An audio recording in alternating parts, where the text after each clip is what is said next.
मित्रों नमस्कार। जय मां पंचांगुली देवी।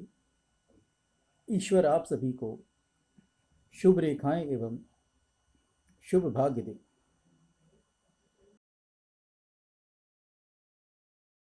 चल मां पंचांगुली देवी पामिस्ट्री सर्विस में आप सभी लोगों का दिल से स्वागत करता हूं। और उन सभी लोगों ने जिन लोगों ने मेरे वीडियो को लाइक और सब्सक्राइब किया, मैं उनका हृदय से आभारी हूं। मित्रों, आशा करता हूं आप मेरे इस नए वीडियो को पसंद करेंगे और लाइक और सब्सक्राइब करेंगे। मित्रों, हथेली में, करतल में सबसे महत्वपूर्ण रेखा जो होती है वो जीवन रेखा होती है।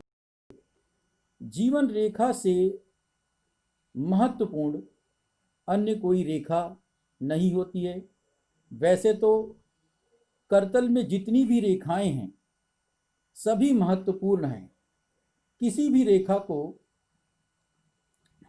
महत्वपूर्ण न कहना हस्तरेखा शास्त्री के मुख से अच्छा नहीं लगता है।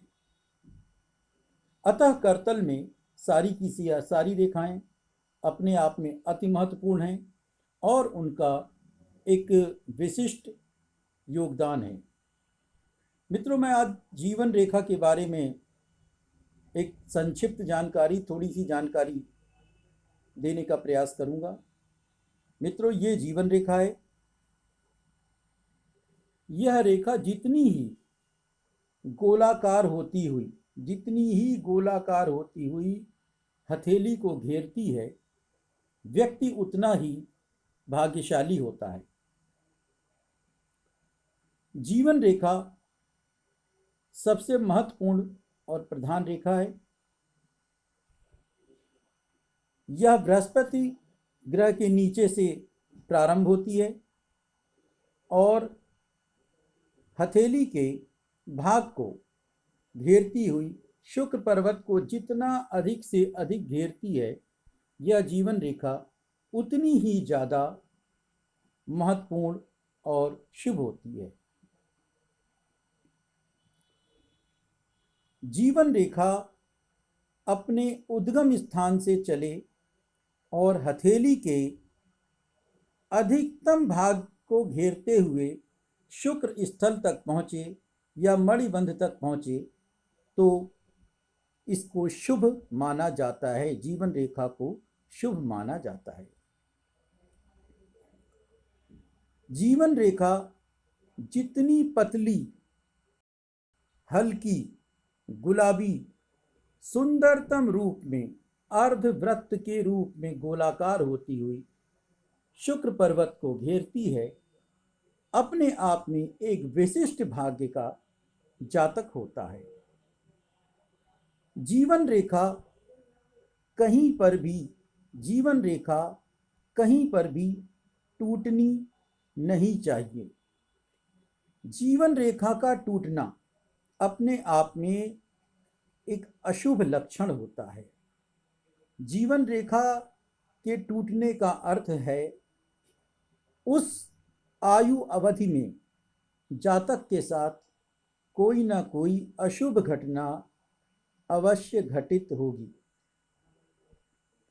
जीवन रेखा पर कोई भी अशुभ चिन्ह, जैसे क्रॉस नहीं होना चाहिए, डॉट यानी गोल बिंदु नहीं होना चाहिए, एक द्वीप यानी जव रूप में, जीवन रेखा को राहु रेखाओं का काटना भी अशुभ लक्षण है। जिस जिस पीरियड में राहु रेखाएं जीवन रेखा के ऊपर वार करती हैं, जीवन रेखा को काटकर आगे बढ़ती हैं, उस जीवन में, उस आयु में जातक के जीवन पे कोई ना कोई परेशानी अवश्य आती है। जीवन रेखा अपने उत्तम स्वरूप में हो। उत्तम स्वरूप का अर्थ है गुलाबी हो, पतली, सुंदर, स्वस्थ स्वरूप में हो और उस पर कोई भी अशुभ चिन्ह ना हो। जीवन रेखा से यदि कोई ऊपर उठती हुई शाखाएं जाती हैं तो ये व्यक्ति को उस आयु विशेष में फायदा देती हैं। इन उठती हुई ऊर्ध्व रेखाओं को हम हस्तरेखा शास्त्र के अंतर्गत जातक के जीवन में अति महत्वपूर्ण भाव से देखते हैं।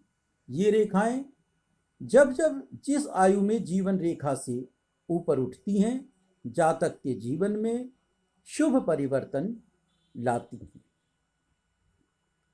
मित्रों, जीवन रेखा प्रधान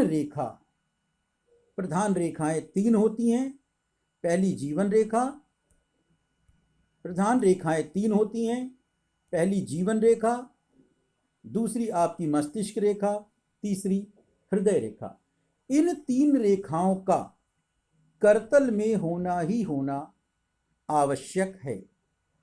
जीवन रेखा पर यदि किसी त्रिभुज का निर्माण हो जाता है तो जिस आयु में जातक के जीवन पे त्रिभुज का निर्माण होता है, कहीं ना कहीं कोई ना कोई ग्रह निर्माण की स्थिति उत्पन्न होती है। मित्रों, आशा करता हूँ आपको मेरा यह जीवन रेखा के ऊपर संक्षिप्त वीडियो पसंद आया होगा। इससे आगे की जानकारी जीवन रेखा के बारे में ही मैं आपको अगले वीडियो में देने का प्रयास करूंगा। जय मां पंचांगुली देवी। ईश्वर आप सभी को शुभ रेखाएं दें। नमस्कार।